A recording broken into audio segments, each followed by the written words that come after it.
الرجيم. بسم الله الرحمن الرحيم. كتاب التوحيد. باب من الشرك النذر لغير الله، وقول الله تعالى يوفون بالنذر، وقوله وما أنفقتم من نفقة أو نذرتم من نذر فإن الله يعلمه. بسم الله الرحمن الرحيم، والصلاة والسلام على نبينا محمد وعلى آله وأصحابه وسلم تسليما كثيرا. سبحانك لا علم لنا إلا ما علمتنا إنك أنت العليم الحكيم. أستغفر الله الذي لا إله إلا هو الحي القيوم وأتوب إليه. اللهم انفعنا بما علمتنا وعلمنا ما ينفعنا وزدنا علما. بيا رب سوي هجريا باكلاني كمناني أني بناني أني دورو شهر ربيع الأول من هجرة سانكالو سبنا بسونيو مغاني ووروناي. ميلادي نصارو كجاتي بافلاني مغاني سبا sankalo tanna bisunyo tani kenenai nambe dawda bu masjid rajahu ambo kono darasu be shaykhul islam muhammad ibn abdul wahhab aka kitabu kono kitabu tawhid babu min as-shirk an-nazru li ghayrillah. Bonda minna ko abe fulanka foyade la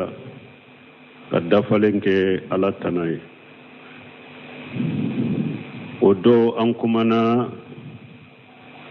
sura daminaka dersu nana jo aye aya fula minka akadelelaye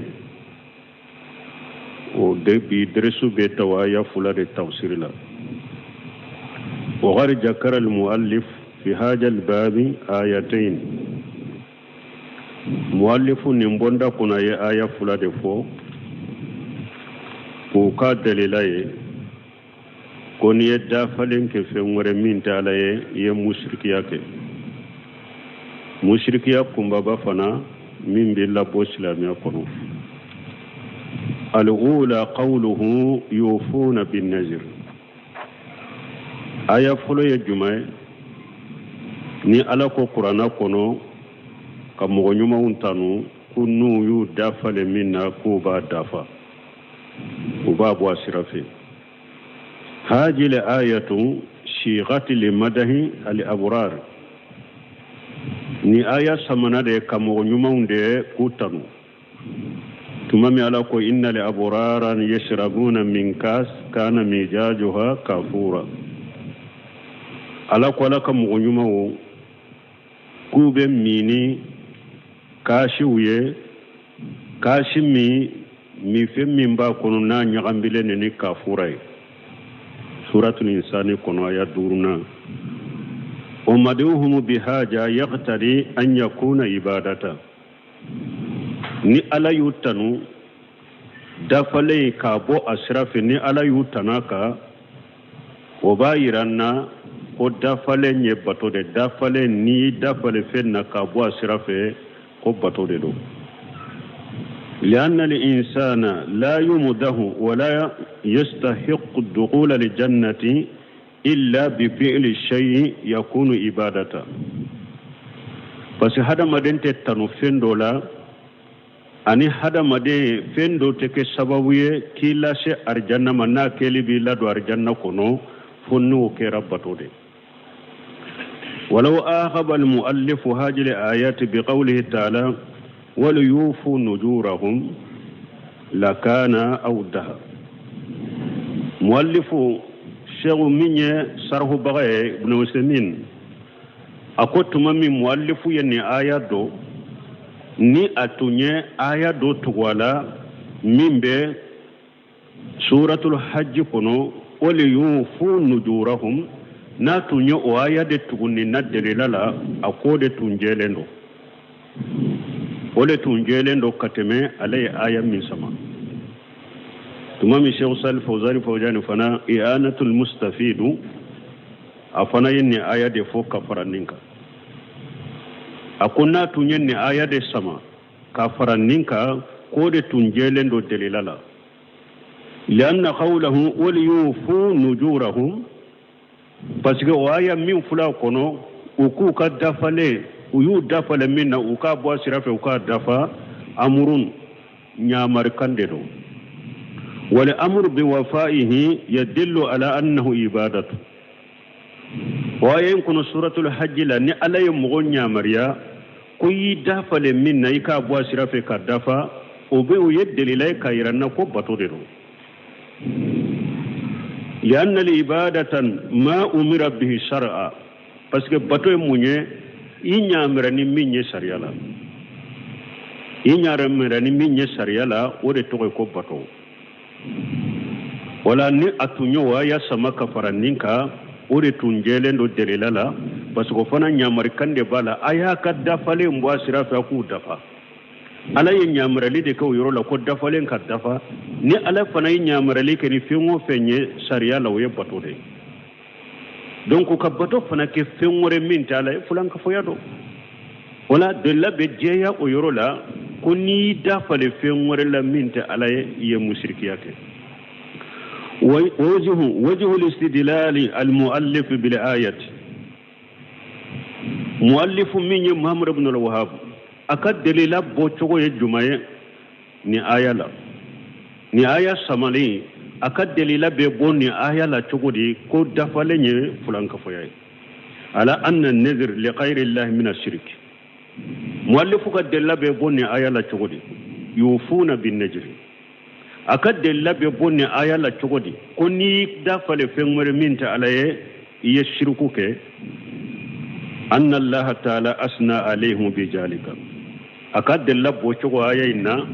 parce que ala yu utigu tan munu nu yu dafale alaye wubu kad dafale mbu sirafi ala yu utigu tan wajalahu min al asbab allati biha yadkhuluna al jannata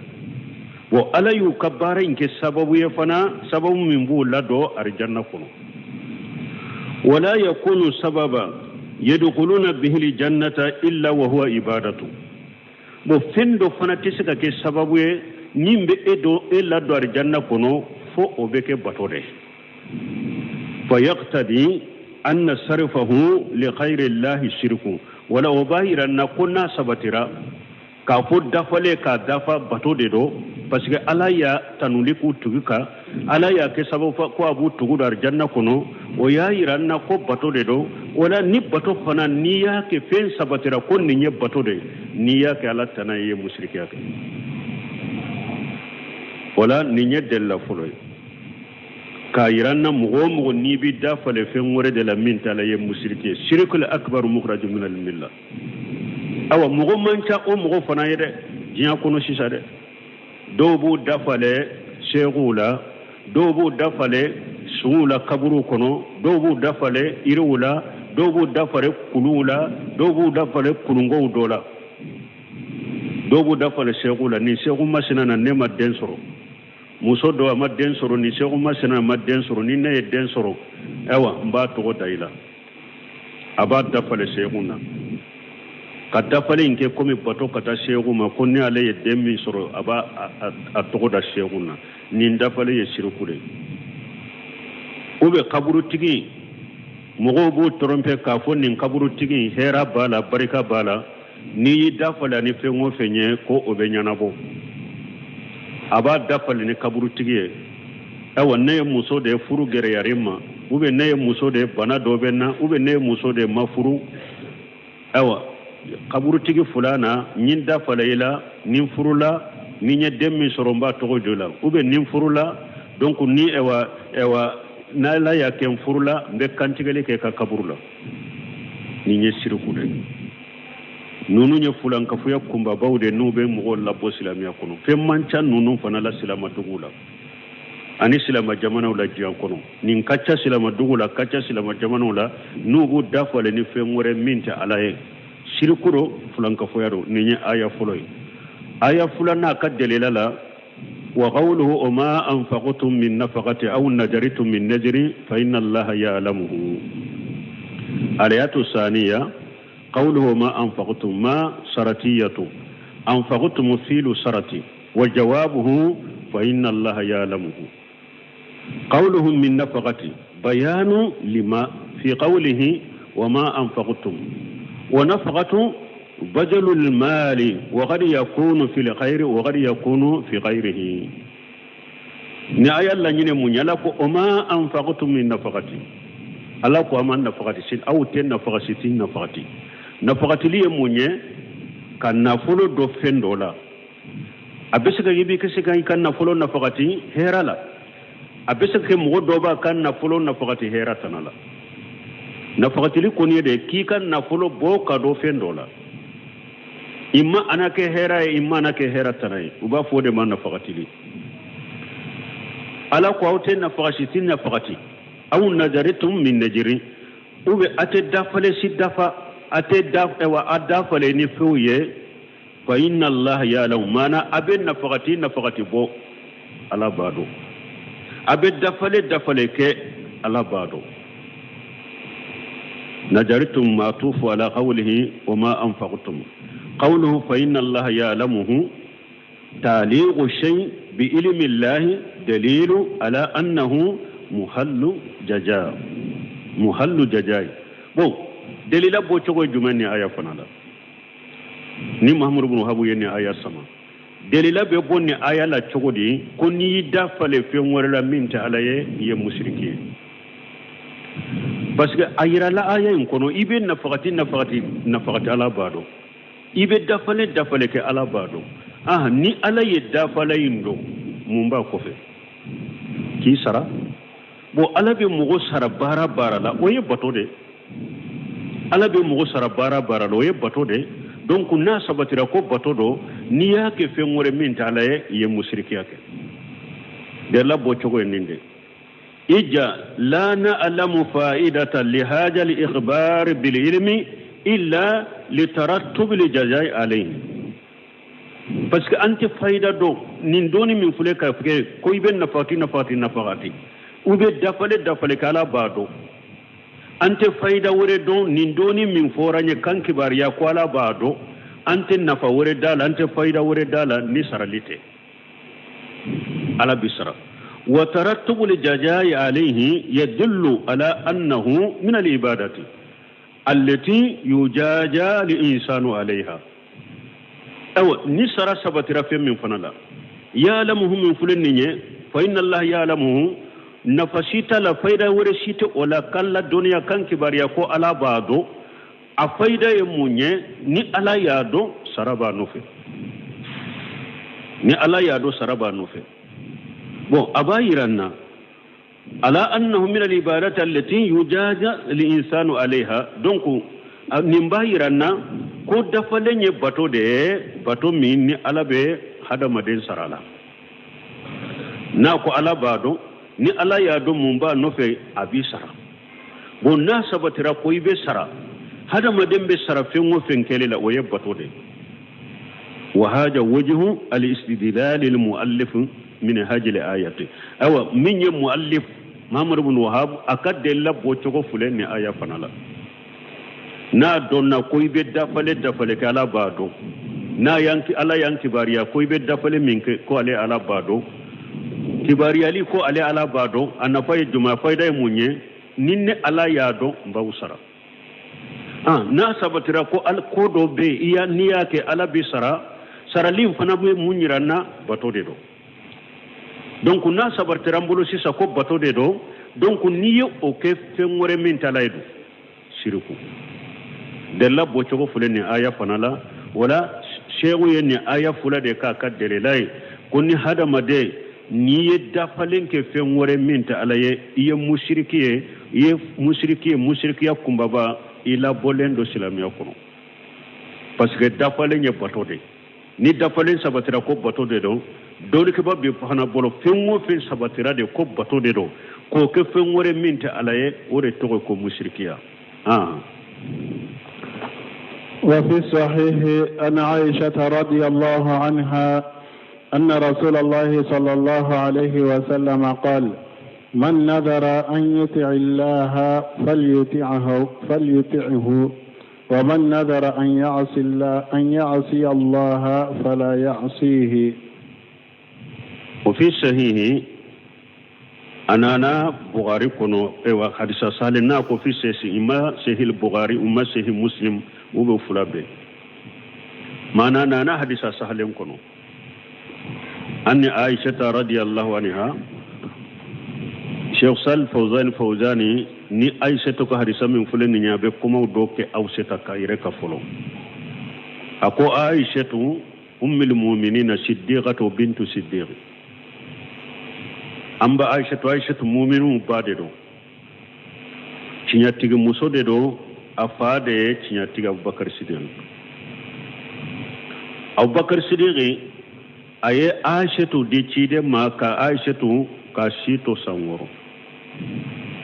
ciden donna ye tuma masi sera sankononto ciden donna ye donc ko ni ya irana ko fa ide muso fitini ibese kadi chema hari nima ajenyi fawjani ba delle boni ada doni ke ba munum ba fo ko ide muso ibese kadi chema fitini nima haraje nyinubu della ka amba shetuka hadisaini Abubakar Siddiq ya furu siri cide ma ya sura ka dogo abe sangoro de la tuma me sera sang kononto cide ndonana don ko yedde la ke ninye ko ide muso fitini ibese ka di chema ka soro ima jenyini me do ko na bali ko yara sana ka do nayi fo aka jeni furu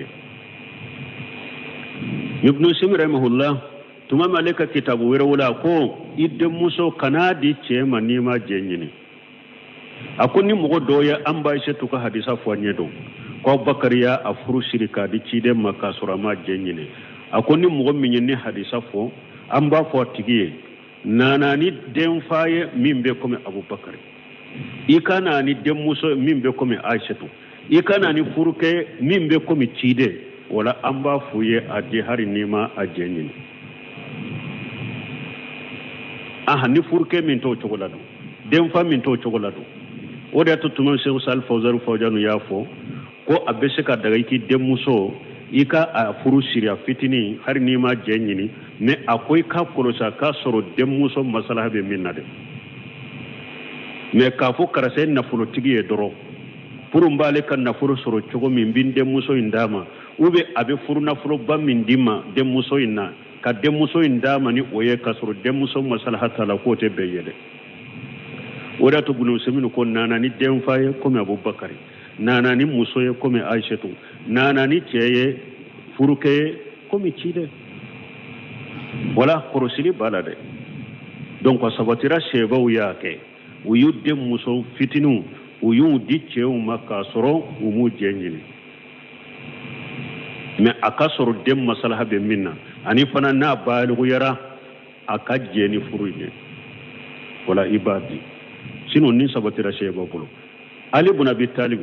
afana dem muso fitinu ummu kulsum Umar ibn Khattab ya nyinafe Ali ko dem sen fitini de dode me mba ci katima ikallaje na jaraye ummu kulsum fitini tara Umar ibn Khattab ya laja jaraye Umar ni son jara kosobe parce que Ali ibn Abi Talib bura nyonya Ali ibn Abi Talib sonna ka ummu kulsum dama aye Ali bura nyonya min soro ani son jara no yo kosobe anana Imam Nasafai ayana taka kitabu kono fi kitabi al ummi ako shebo tumbu udemuso u fitinu shebo tumbu odi chema uko sabatira yere minye Urwata ibn Jubairi ako anna Jubairi jawaja ibnata lahu shaghiratun hina waladati ko Jubairi demuso do ibn Jubairi ako ale fa Jubairi ko demuso do tumami demuso njigina yoromi ko ya furusiri chedo ma sebo tumbe ninke demuso fitini nu ye demuso masalaha ye mo min ka furuli la doro o jahara balo yakuru o ba dia tigi ma ka furusira ma bo hari folo anka fulu mo fana tumba ke de ki dem seni futini adon depuis abe ewa sila dobe karifala hari ni ulu fana ma furusiri utumba ke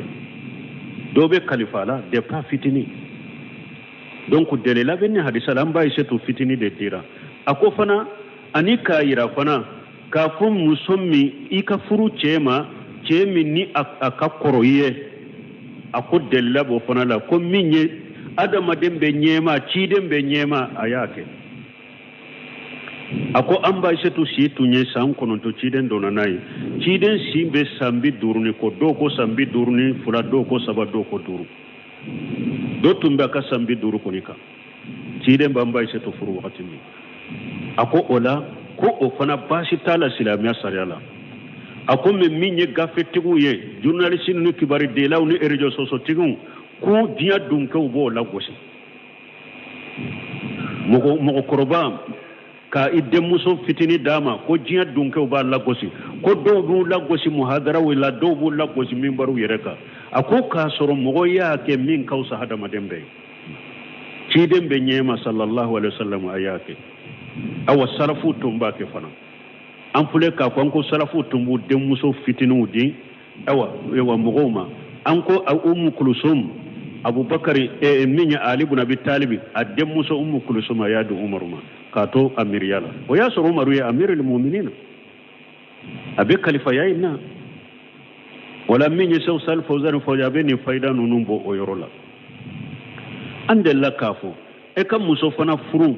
ni ka ewa muso ka koroniye o fana te bashe cide nyamba khadija tu furu amba khadija tu kakoro cide nya cide mba furu wakati mi wala nunu nye cide ka harisani salafu salihu katabulode o da to Sheikh Abdullah Bumbaji ndella kafoya aka kitabun kono dalilu jawjain de muso doya nyinen ka ko aleye bogo tiginiye ko mi ale fa ba fe kadi chema ko mimbe sambi woro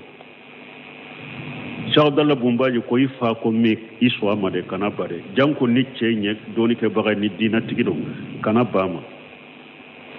ako mugo chaman furula demisenila ka sorima hera soro mugo chaman fana ewa furula chokorobala ye hera soro ako kuma mana ni chokoroba min ni ala ye dina doni dama ube dina dunkedo ako kana takida de donc yennin tembi fitinu ke amba shetu ka yoro yinna ni mo min ba fe ko do ibeta Sheikh Salih Fawzan ka kitabuta iyanatu almustafidu aye kitabu tauhid min sara aben nunu foye karisa min amba aishatu ma alaka je kabwama anna rasulullah sallallahu alaihi wasallam qala man nadhara an yuti Allah falyutihu kidon ko ni mo min yi da fale ko be alabato ikala bato wa man nadhara an yashilla fala yasihi ni mo min yi da fale ko be ala soso ikana ala soso de wa qawlu fi shayhi sabagha al kalam ala misli haja ta'bir في باب تفسير التوحيد لو سمينكو رحمه الله أكو كما من فلن يناكو وفي صحيح أكو نكما نانيغناو كو عليك كما تمنانينكا ايوا باب في تفسير التوحيد صفحة كما أني موغا أني فلا كتاب من بيبولو او صفحة كو عليه نكما نيغنان لنيني فوين قولهم من نذر جملة سراتية ناكل مغمي يدفل جملة من دو سراتي دو تفيد الأمومة أبي قرب ليريا ودفل بيد بيد واكونو دفل سقود بيد بيد عموما أبي قرب ليريا وهل تسمل شغيرا من نامكو عموما دو قرب ليريا يالا أبي دمسني توا ني دمسني يدفل يا لو بسك دو حديثين كنو قال بعض العلماء تسمله فينقعد نذر منه دون كبو دوكو كو ابي دمسنيتا وني دمسني يا كدافله كو كدافله مبشري فين ايغدو اكدافله كو بشري ني دمسنو يا وقيل لا تسمله دون كبو دوكو اي كو حديثين تدمسني تاري كو دمسني سنتالا دي لان الشغير ليس اهلا للالزام ولا للالتزام ko parce que demiseni te fenye nambe fen wajiba ko ga yere be fen wajiba yere ate wudunke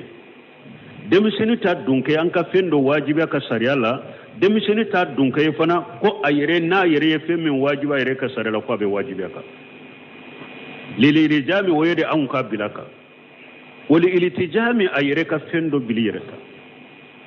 demiseni to dunke ولا الارتجام وبناء على هذا أقول لك قد ننكا هذا يخرج الشغير من هذا الأموم نمبد مسنون بو حديثا غربال من فلان نمبد مسنون لابو أكونو كافو دمسلي تدونكي نا أمبي فين واجبا كسريالا دمسنون تا دونكي فانا نا بي فين واجبا يريكا سريالا نا بي واجبا ولا نين دونا دمسني بورا حديثك أمومكم لأنه ليس أهلا للإلجام ولا للإلتجام بس دمسني تادونك كفين واجبك دمسني تادونك يرك كفين واجبا يرك قوله يطيع الله أن يطيع الله طاعة هي موافقة الأمر ناكو كالابطو ني دافل كوي بالابطو كو الابطو مونيه كفين كمين بيبي على كنيامرو كنا أي أن توافق الله فيما يريد منك إن أمرك mana ika ala benyogonya ala yinyamra ni minye iko ke kome ala yinyamra na ichokome bato yode fatatu filul ma'mur bihi aw bato yode ala yinyamra ni minye koke wa inna haka na yibali min nafana ikato wa inna haka ni ala yibali de fatatu terikul manhi anhu bato yoro jimo yorola kabali li feintoy nanko ta'at alay nyamara ni minye ko kay ka nyamare kan kala nyamara ni minye bonni alay bali minna bato yoro jumay o yorola alay bali minna ko toy ode bato yorola haja mana ta'at bo bato amana yeninde ijajatin munfaradat ni baton kelen nana baton na kelen forate amana yeninde alay nyamara ni minye ka ke ayi fatanya ka bo minay ka to ni bato kelen fora amana yeninde amma ija qila ta'atu wa mashiyatu minu fulana na ko bato ani ala soso fatatu li fil awamiri bato beke kanyamare kaunke wal mashiyatu li fil nawahi ala soso beke ala minye alay bali munu na kutoy ويري نوف لا فرلا نيغون كا يولا قوله فليتيه حديثين كنون ناكو يكابتو الفاء واقعة في جواب الشرط فاونا ندي كسرتين كجابو ديفو لأن الجملة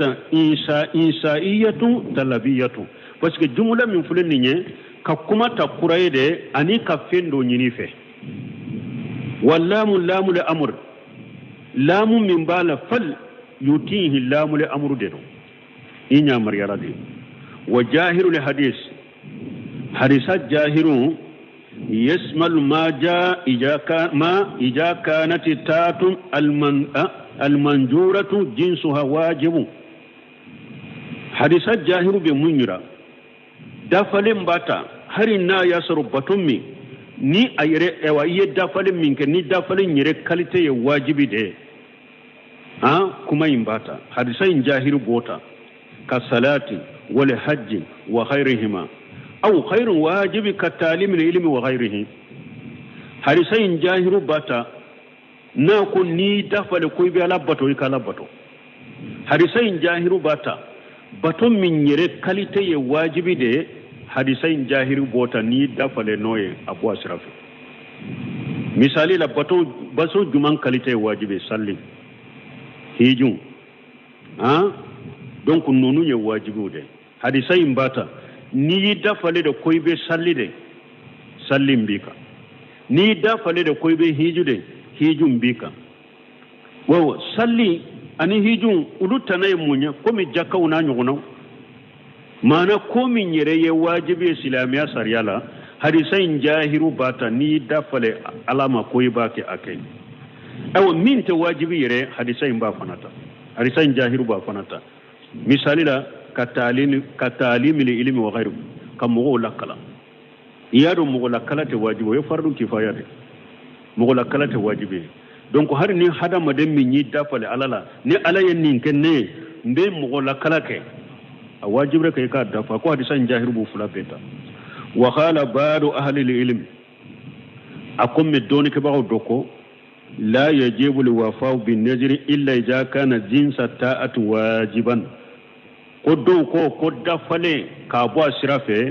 ko ama wajibe ka fo na ya suru yi dafale ni bato min ni wo yere wajibi ولا دافلين فانا دافلي بكي كواجبين وعموم الحديث يرد عليهم مبنو سمينو كو حديثين غروبالي بي اردوك نونون تيغوكا منن كو دافلي ني دافلي فندولا كو كابوا سرافه تي واجبيكا فنا يسري دافلي منا باتو منا نا يسرو يري واجبي منا يسرو باتو انت واجبي دافلي ادافلي تيكا واجبي اكو مغو منو ني فو ko hadisa umumu be aradukuka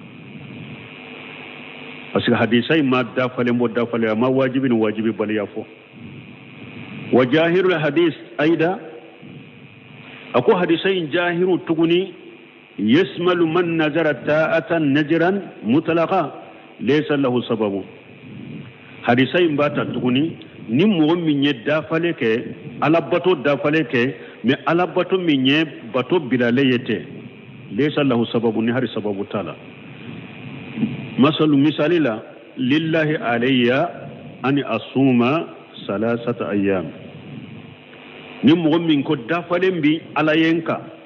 بيتي لسباسو نيني باتو من نيا فوكا بلاته ومن نظر نزرا مؤلغا ايوا حديثين باتا فنا نمو من دافل من نيا ديلو فندولا ومثال مثلا إن جهتم فلله علي أن أصوما 3 أيام يا فلو بافو دي من نجر المطلقة إكو أبي على ينكا بيتي سباسو ne eska ye sababu dofo konni ala yo ke betele sabasuwa o mafo o bafo ninde man najrul mutlaqa yifule kay dafale batola ne yima dilo sababu sila aha fulana da yi dafale alaye me ya dilo kodola fulana yoye hadisa imbo fanata waye jumay ninganyera inna jahitu falillahi alayani asuma 3 ayyam ninne ganyera igi jamaina abe alayen kambe tile sabaso ako hadisa jahiru be nin fula beta ومن فرغ بينهما فليس بجيد لأن الحديث أم ودون سمين كو دولي كبا منون فنا ينونو فرق بو نيغو نكو تكلنye aku ka fara nyogo nyami mfuleni kodo komi ni amani ko nyumante parce que hadisa nya amude laysa bijayidi kodo komi na am kote komi kany parce que hadisa nya amude abe komi hadisa jahiru ye fen fulata ayu famu ako hadisa jahiru be fen fulata fen folo munye ida fale bato minna bato yi wajibi sariya la wajibi te sariya la dafale ka boa sirafa bika munun ko ni dafale bato la minye wajibi ye dafale wajibi ka yoro de la mais ni dafale bato la minti ka wajibi ye wajibi ti ka dafale boa sirafa ko hadisa jahiru be radduku kele fulanna ni mo min fana ko ni dafale minye e wa najrul mutlaqa ni mo min ko ni dafale olade dafale wa dafale mbolis ka bo asrafa ma wajibika me yi ni dafale najrul al muallaqa dafale min niya dilo fenna ni alayen ninkene mbet e watile sabasu alaye ko o dafale ka wajibi ako mo mununye nin farago fana mani parce que hadisa nya amude amad dafale mbo dafale na dafale nye bato de amad dafale mbo dafale na ko bato min nye wajibe de bato min te wajibe o be dafale min dilolende do dafale min ewa dilolende o de wajibe ka bo asrafe dafale min dilolende ma wajibe ka ako ma franfaisha amude do wala ma koy kado anna najra la yati bi ghairi ado قد دفلن تسكنني هيراي ولو كان النذر التاءت هرنا يسر الدفلي ني دفلي على بطو دين مي اتسكنني هيراي وانما يستخرج به من البغيض على بالدفلي ندو بوا سرافي بروكا فين دو بو بغيلو برو حرسنا نوكا النذر لا ياتي بخير انما يستخرج به عن البغيض حديثنا نان شغلا جيدون كو دفلن تسكنني هيراي دي ni ala be dafale ndo bo asira fe puru ka dobo bagilu boro misali la eko ne banalendo ni ala ye ne furake mbe misi sarakati dafale inte se ki furake koy mais ala be se ka bo asira fe ki furake parce que eye bagilu de nin ko sugute eyere kam misi bo kadi fantama ube ka sarakati te se ka ke donc ala bi kene ya puru nim misi ka boy bolo parce que bagilu de ako dafale inte se kana ni heraide mais ala be dafale do bo sirafe ka be sawaba mamunna ka fendo bo bagilu bolo wali haja naha anhu an-nabi sallallahu alaihi wasallam wodi koso nabi ni malaka tamna kisiba ka yemu go bali dafale ma wa ba'dul ulama'i yuharrimuhu doni ke bago doko ko dafale nyere haramu de amma fuki dafale ni ala tanayde wo shiriku ye mais har koni ki toki dafale ala yere la qawla doni ki cide nyambala la nyu hadisa fo naha anni nazir cide nya ambala la ko pasga tesana ni heray ala be ado ke ka dobo baglu de bolo donc cide ka balili min fule o yoro la doni ke ba on kera groupe fulay donc hari ki dafale ni ala ye bato yere la de makarhu do kanate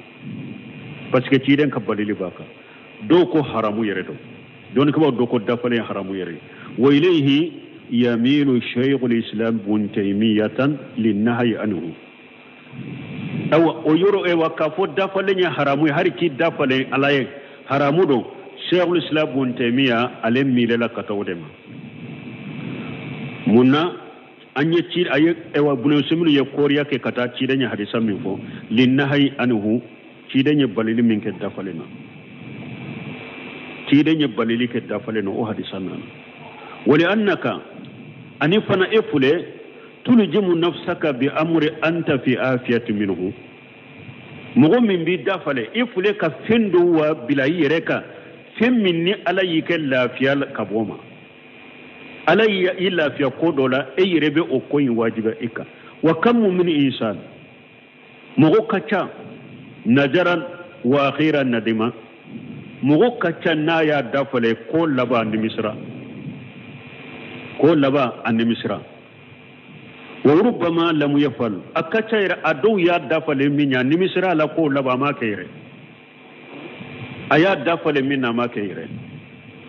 wa yadullu li quwwati al-qawl bi tahrim an-najr bunu seminu ko dalila bayirana ka fo munun ko dafale nya haramu ye munun bo sembe dalila be dobe min bo sembentiya ka fo dafale nya haramu ye ako dalila min bo sembentiya qawluhu ta'ala waqsamu billahi jahada aymanihim layna amartahum la yakhrujunna alakum munafiqu kibariyala suratul nur kono aku be kalini alaye kalili dambela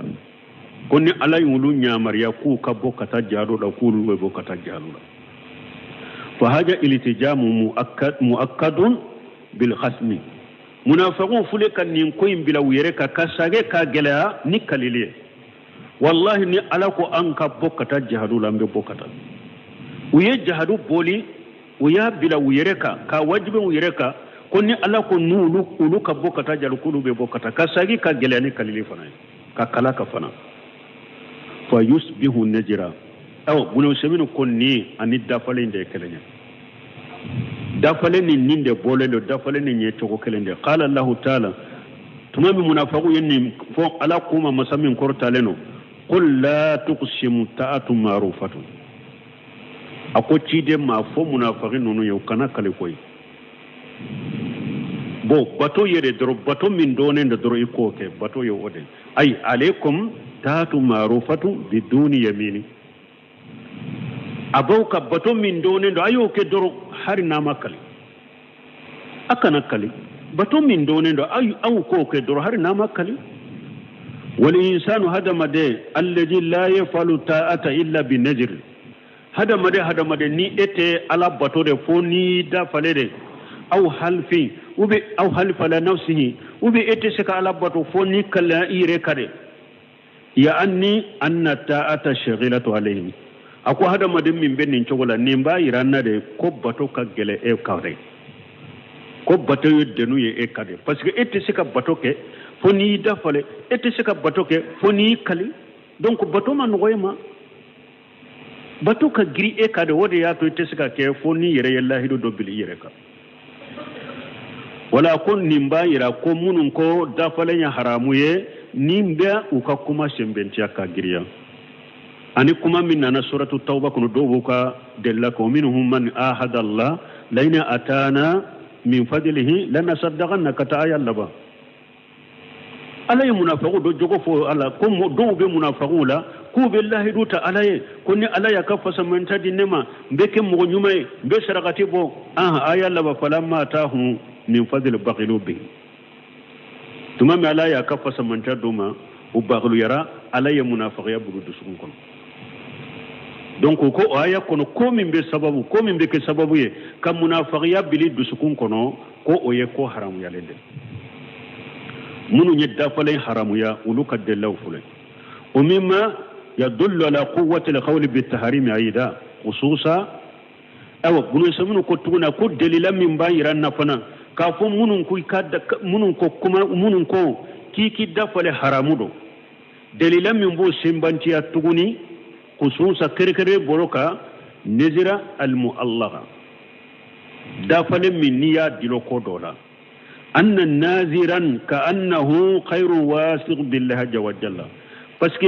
ne ewa dafale minna dilolu no ko dola nin dafale tigi abe ko me dalende te alala fa kannahu abe ko min nin tigi ya'taqidu anna allah la yutihi sifaa illa ija atahu muqabilahu abe ko min nin tigi kala halaba ke kayirade ala kulere ala te kenya dinema abada fonni ne fanaka asode nka fendoro dema sino te kenya dinema min be dafale dilo ko dola abe ko me ma dala la yere e nyana ala yere te sika fenke ne te de ninne yere de ma ninne fana ma fendo de ke ala ye ate fenke nye e kala nyini yo ode wali haja ninde koso ija ay sumina li bur'i jahabu yanzuruna ninde koso bana baga to min nu jigi tigira furakeri la de kenaya la de ube dafale parce que les nyana ninne yere de ma fendi ala ma sisa ten frake aten kenaya ode ya to ni ujugi tigira kenaya la de ubeta kadda falenke wa fi haja su'u janni billahi azza wa jalla ewa min ko min fuleni nye bisiki jugu ya de ben ni nakata alama wal qawlu bit tahrim qawlun wajihun wala bunu simin ko munun ko dafalen ya haramu har ki dafalen alaye ko haramu de do ako kuma mi ni nyesi yorobala ako kuma do kuma min nyesi yorobala fa in qila akon nu kiyuma sisa kayfa tuhrimuna ma asna Allah ala man wafa bihi akon ni mo do kiyuma sisa munna aw be fendo haramu ya ala yere yetanuni ke mimbe koyinke ka bo asirafe ala yetanuni ka tigi ka munna wo haramu ya o yeru jumay sisa ayala alama munun boy ukadda fale mbo sirafe nu yudda fale ale ni minya nu ba pozira wa bo sirafe alamu tanwa bo akoni mo do ko amma sisa togodi awbe fendo haramu ya femmi ala yere ya ake bagun tanu munun bo abo sirafe ala yutanu fal jawab ni mo do yen kuma fo amma amba jabi annana la naqulu innal wafa huwa al muharram amba fo tigiye aw ma fo kadda fale mbo sirafo ya haramu yede ammo fo de hatta yuqala annana hadamuna nasa aw ma fo ko kadda fale mbo sirafo ya haramu ye janko ina fo kwanye kolo gurja ka boye amma fiye ko kadda fale mbo sirafo ya haramu ye janko annafo anye alaka kolo gurja kabwe inma naqulu al muharram aw al makruh karahatan shadidatan huwa aqdu najr anye min fo ko haramudo ube anye min fo ko makadoni ke baw yemin fo ko makarudo makaru gelemba woyede kadafale yere shiri folo dafale shirile adafali tede abole asira fo tede kadafale yere ke ka shiri folo doni ke baw ko de ma haramu ube makaru min ka gele wa farqu bayna aghnihi wa wafaihi aw faram fansha fanabe kadafale shirika ke ani kadafale mwa sirafe difference be farqu be fal aqdu ibtidaiyu dafale shirilide kadafale ndamina kake wal wafa'u fi sani al hali minye e wadafale ka bwa sirafe bin al halat fulanna dena tanfidu liman najara woyede yi dafale minye ka bwa sirafe donc ko kele wonte doni ke ba ko min mahramu ube ko makarhu gele woyede ikaddafalenke min minye ni dafale ka bwa sirafe doni ke ba muhram farqu bunu nyogonce ko kele wonte qawluhu man nazara an yasillaha fala yasihi na ko ni mo minye dafale ko be ala soso ikana ala soso la nahiyatu la mun fulani la min fulani ne balili de do wa nahyu bihasbi almashiyati balili min do fana ibalilani ala soso inka hakaye adegere fa in kana almashiyatu haraman falwafa'u bin najri haram ni dafale inkera ala soso de na yasru ala soso nya haramu de ka dafale mbwa sirafi haramu وإن كانت الماشية مكروهة فالوفاء بالنجر مكروه ناي يسري دافر منا ني على سوسودو أكلي مكروه ده كدافر مباشرة مكروه لأن الماشية الوقوع فيما نهي عنه بس على سوسو مني هذا مدين كار بيفندو كونو كفندو كي مي بليلالا والمنهي أنه ينقسم عند أهل العلم إلى قسمين بل اللي فيهم فانا علي هذا مدى سريع مغبال كوي كان منك بل اللي كيرا كومنونا سلامة سريع دوني كباو يوتلا كتاتلا يرمى فلا منهي أنه نهي التحريم بل اللي فين دو بي إبالي ولا بل اللي من دو حرام يالي بل اللي إبافو من نهي التحريم balili do be balili min do haramu balili de do o manhi anhu nahay tanjihi balili do fana be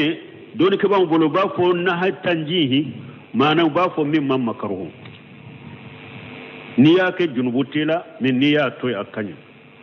balili sharia la doni ke bam bolo ni to ya fulade nahay tahrim wa nahay tanjih nahay tahrim yedo way min ya haramu ya nahi tanjih yede femminye makaruhu haramute balil fenye ni chogo ya fulade aha wala donc c'est ça donne ni hadisa fana kono ni hadisa della bo chogo yoro jume ni hadisa la man nazara nyuti Allah fali yuti donc adonna hadisa en kono ko dafale nyala batude donc na hadisa batirambolo ko dafale alaye ala batude do an ko fi mo fi fana sabatira konni nya ala bato de niya ke ala tanaye musrikiya donc delela bo chogo fuleni hadisa fana la abe comme ni bonda kono ka ko ni dafale fe ngore minte ala ye musriki fulan ka fu yakumba we bora silamiya kono muallifu ya aya fulade nati ani hadisa kale yufuna bin najri wa ya aya fulay وما أنفقتم من نفقة أو نجرتم من نجر فإن الله يعلمه وهي آية فلانة من يبنو سمين شرحه كنو أنا أنكو شيخ صالح فوجان أفانا شرحه كنو وهي آية سبنك فراكا وليوفوا نجورهم donc nono nyaayira ko dafale batode do na sabatira ko dafale nya batode niya ke fengore minte alaye ye musriki yake yake malika de yake nabi nyuma de yake shehu de yake kabru tigi de sa yake iri de yake kulungo de yake dinga do de yake kana yake koreo ye musriki yake ibolembe silamiya sariya kono mogo fana kacanya fo chogomi ni kaburu dilale no kesu bula ni mogo be dafale no ye no beta wori bila o kesu kono kaburu kacha mogo nyuma kacha uyere ka kumala mabau kacha ni mogo be dafale no ye bana benna nka bana furake mbenden togo taila bana benna nka bana furake mbe kantigele keye bana benna nka bana furake mbe sujuri ke kabure o mogo kacha jiya kono silama jamana la fulan kafuya kumbaba de fulen nunu nye nu sabatirembe yoro sabatira mogo mola ibolende silamiya kono fulan kafuya kumbaba ite jate silamai ni sara ka ibe dume jannaba kono late yafima ibe dume jannaba kono ite bo فيه مسائل الأولى وجوب الوفاء بالنذر فيه مسائل أكون نبوندا كيرو دوبا كنو مسألة دوبا كنو الأولى فلو وجوب الوفاء بالنذر ni hada maden yi dafale minna alaye a wajibra iki dafale mbo asrafe ya anni nezira taati faqati an kalla nyini yede dafale minya alabato yede dafale minya alabato ni dafale ni oye ko bo asrafe o yi ka wajibiye li qawlihi man nazara an yuti Allah falyutihu hadisai koso ciden ka kuma koso ni mo minyi dafale ko bi alabato ولقول المؤلف في المسألة الثالثة أن المؤلف يرمي في مسألة سبننا إن النذر الماشية لا يجوز الوفاء به ولقول المؤلف في المسألة الثالثة أن المؤلف يرمي في مسألة سبننا إن النذر الماشية كم من على سوسك دفله لا يجوز الوفاء به أتدغى يكوب واسرافه wali fule ko omi fo donc ni ya irana ni yeda fale ko bi ala bato ibo bo asirafe الثانية إذا ثبت كونه عبادة لله فصرفه إلى غير الله شرك. الثانية فلنا إذا ثبت كونه عبادة لله نا ثبترا قد فلن يبطو دي عليه فصرفه إلى خير الله الشرك إكتا ودي على تنما مشرك يدو وهذه قاعدة في التوحيد العبادة لو سمين كن نية قاعدة توحيد العبادة معنى توحيد من على بطو توحيد نو بافو التوحيد الألوهية وبافو دما توحيد العبادة أكون نية قاعدة أكونو فأي فعل كان عبادة فصرفه لغير الله الشرك نمنا قاعدة توحيد العبادة كنو فين كوني كوكو ناسبتر كون نية بطو دي كودو يروور منت على شركو نمنا قاعدة في توحيد العبادة كوكو نو كون نية بطو دي كودو يروور منت على شركو الثالثة أن النذر المعصية لا يجوز الوفاء به. الثالثة سبنا أن النذر المعصية لا يجوز الوفاء به كم من يدفل من على سوسو دفل أتد دغيكو بو أسرافي